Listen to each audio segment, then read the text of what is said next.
ये हमको केवल ऊपर से लक्षण आरोपित नहीं करने हैं, हमको दंभ नहीं करना है। केवल दंभ परमात्मा को प्रिय नहीं है।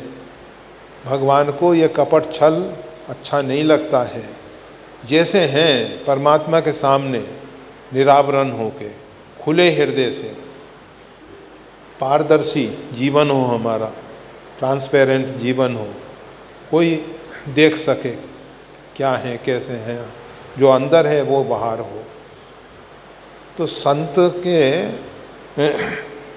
रहनी होती है, कहनी नहीं है, केवल कथनी नहीं है, रहनी होनी चाहिए। उस प्रकार का हमारा आचरण होना चाहिए, उस प्रकार का हमारा जीवन होना चाहिए। किस प्रकार का होना चाहिए? तो कहते हैं शील गहन,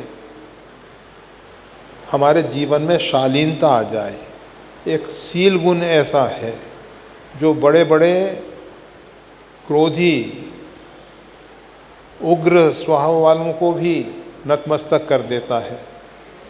भगवान के अंशावतार परशुराम जी महाराज, बाल ब्रह्मचारी अति कोही, वो अपना परिचय स्वयं दे रहे हैं कि मैं बाल ब्रह्मचारी हूँ, अत्यंत क्रोधी हूँ, अत्यंत उग्र स्वभाव का हूँ। और उन्होंने इस भूमंडल को 21 बार क्षत्रियों से रहित कर दिया।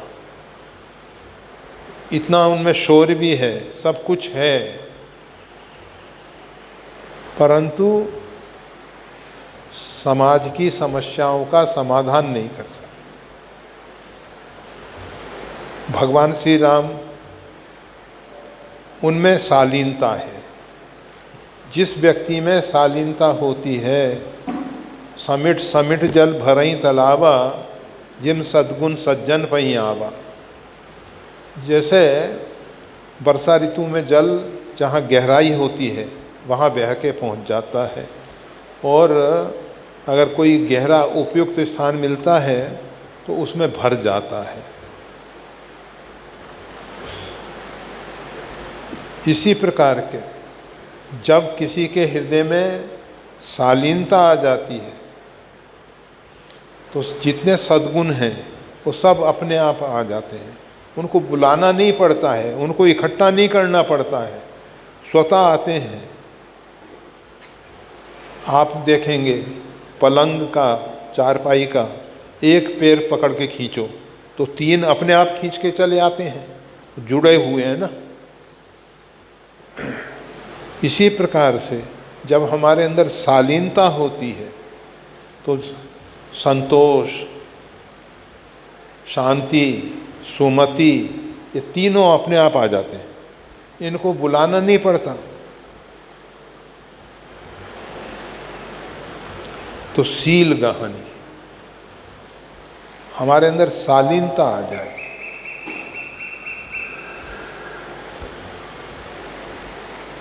उसके लिए नम्रता, व्यवहार में भी नम्रता हो, हमारे अंतःकरण में भी नम्रता हो,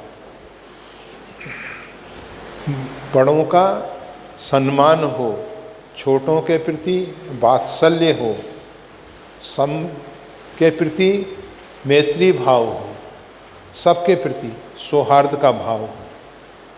शालीनता में ये सब बहुत आवश्यक है, बहुत आवश्यक है। शालीनता के साथ साथ सबकी सहनी। किस प्रकार से? बूंद अगाध सही गिर कैसे, खल के वचन संत सह जैसे। अभी वर्षा ऋतु चल रही है, वर्षा का पानी ऊपर से आता है, बड़ी बड़ी चट्टानों पे गिरता है, चट्टानें उसको एब्जॉर्ब नहीं करती हैं, शोषण नहीं करती हैं। ये जो मिट्टी है ये उसको शोषण कर लेती है। तो संत जो हैं उनके साथ कोई कठोर व्यवहार करे, उग्र व्यवहार करे, दुर्भाव रखे, बेमनस्यता का भाव रखे, परंतु उनकी तरफ से वो तटस्थ रहते हैं, कूटस्थ रहते हैं। करेगा सो भरेगा, तू क्यों हो तू दास। वो अपने मन में हमेशा एक ही विचार करते हैं कि हमारा कोई पूर्व का प्रारब्ध है जिसके कारण हमारे साथ ऐसा अभद्र व्यवहार हो रहा है। हमने उसके साथ कभी किया है, इस कारण से आज हमारे साथ ऐसा हो रहा है। उनके जीवन में जो तो को कांटा बोए, बाको तू वो फूल, तो को फूल है, बाको है त्रिशूल। कोई हमारे लिए कांटा बोए तो हम उसके लिए फूल बोए, ऐसी भावना संतों की रहती है। यह नहीं सठम प्रति साठ्यम कुर्यात, जैसे को तैसा, टिट फॉर टैट वाली नीति संतों की नहीं होती है। संतों की नीति होती है सबके प्रति प्रेम, सौहार्द। भले ही वो हमारे साथ कितना ही अनिष्ट कर रहा है, कुछ भी कर रहा है, सबकी सहनी। कहन हिये मुख राम, हृदय से और मुख से भगवान का नाम उच्चारण। एक ही साधन सब रिद्धि सिद्धि साध रे, नाम जप नाम जप नाम जप बाबरे। गोस्वामी तुलसीदास जी कहते हैं राम जप राम जप राम जप बाबरे, घोर भव नीर निधि नाव निज नाव रे। ये भवसागर से तरने के लिए नाम जो है एक सुदृढ़ नौका है, एक ही साधन, इससे सब बन जाता है। तो मुख से और हृदय से भगवान का नाम लिया जाए, केवल मुख से ही नहीं, हृदय से भी। मुख से लेने से जो उसके स्पंदन निकलते हैं, हृदय से जो सुमरन करते हैं उसके जो स्पंदन होते हैं, वो सूक्ष्म स्पंदन बहुत बड़े वातावरण को प्रभावित करते हैं। उनकी गति बहुत दूर तक होती है, हजारों मील तक वो स्पंदन सक्रिय होते हैं। ये कोई कोई उनको पकड़ पाता है, सब नहीं पकड़ पाते हैं। फिर भी हम जितना उनके निकट होते हैं उतने निकट उस आभा मंडल के निकट होने से उसका लाभ हमको मिल जाता है। तो गोस्वामी तुलसीदास जी कह रहे हैं हृदय से और मुख से भगवत नाम उच्चारण किया जाए। भगवत नाम में कोई दुराग्रह नहीं होना चाहिए। जैसे मीरा जी हैं, मेरे तो गिरधर गोपाल दूसरा न कोई, जाके सिर मोर मुकुट मेरो पति सोई। उन्होंने बचपन से ही, और बचपन से नहीं कितने जन्म जन्मांतर से भगवान से कृष्ण को ही अपना सर्वस्व मान रखा है। परंतु वही मीरा जी गुरु कृपा से पायो जी मैंने राम रतन धन पायो, वस्तु अमोल दी मेरे सदगुरु कृपा कर अपनायो। राम नाम, तो ये राम नाम की जो महिमा है, चाहे वो कृष्ण भक्त हो चाहे शिव भक्त हो। भगवान शंकर तुम पुनि राम राम दिन राति, सादर जपो अनंगा राति। पार्वती जी से भी भगवान शंकर कहते हैं राम रामेति रामेति रमे रामे मनोरमे, सहस्त्र नाम तत्तुल्यम राम नाम वरानने। गणेश जी मतलब शिव परिवार पूरा राम नाम का उपासक है।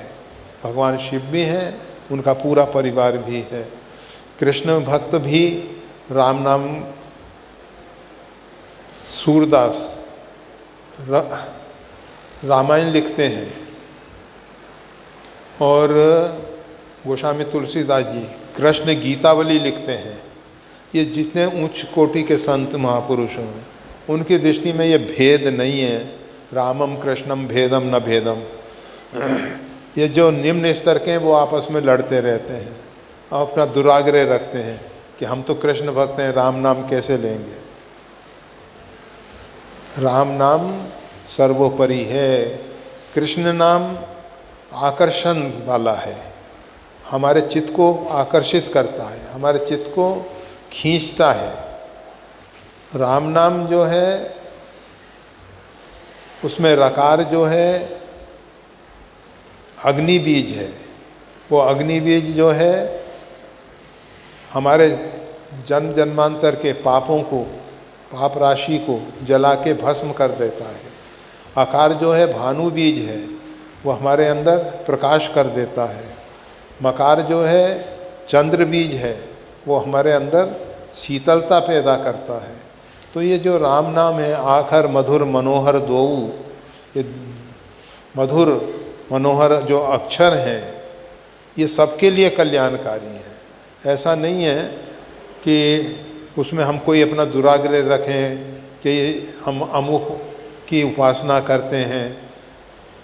अगर हम शंकर जी के भक्त हैं, शंकर जी के उपासक हैं, तो शंकर जी स्वयं जब नाम जपते हैं, हम हमेशा कहा करते हैं कि भाई देखो, अगर किसी व्यक्ति की घृत की घी की दुकान है, उसके यहाँ 50 प्रकार का घी रखा हुआ है, 50 प्रकार का, अनेक अनेक, सागर का है, सुमूल है, अमूल है, नेस्प्रे का है, और अनेक अनेक प्रकार के घी रखे हुए हैं, इंडाना का है, वो से रखे,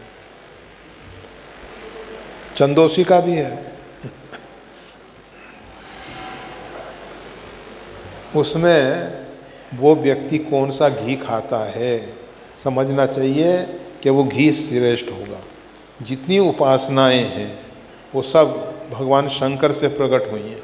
सब भगवान शंकर ने पार्वती जी को निमित्त बना के, माध्यम बना के सब साधनाओं को प्रकट किया है। और भी इसीलिए भगवान शंकर त्रिभुवन गुरु कहलाते हैं। तीनों भुवन में एकमात्र गुरु रूप में भगवान शंकर हैं।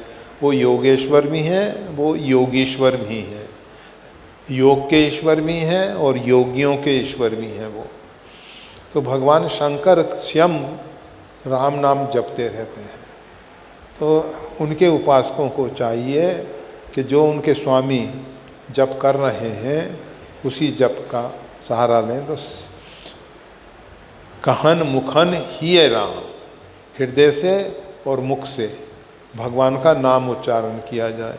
तुलसी रहिए ये रहनी संत जनन को काम। अगर हम अपने अंदर संतत्व प्रकट करना चाहते हैं, हम में साधुता आए, हमारे जीवन में परमात्मा का प्रकाश हो, तो उसके लिए आवश्यक है कि हृदय से और मुख से सतत भगवान का नाम सुमरन करें। जय श्री राम।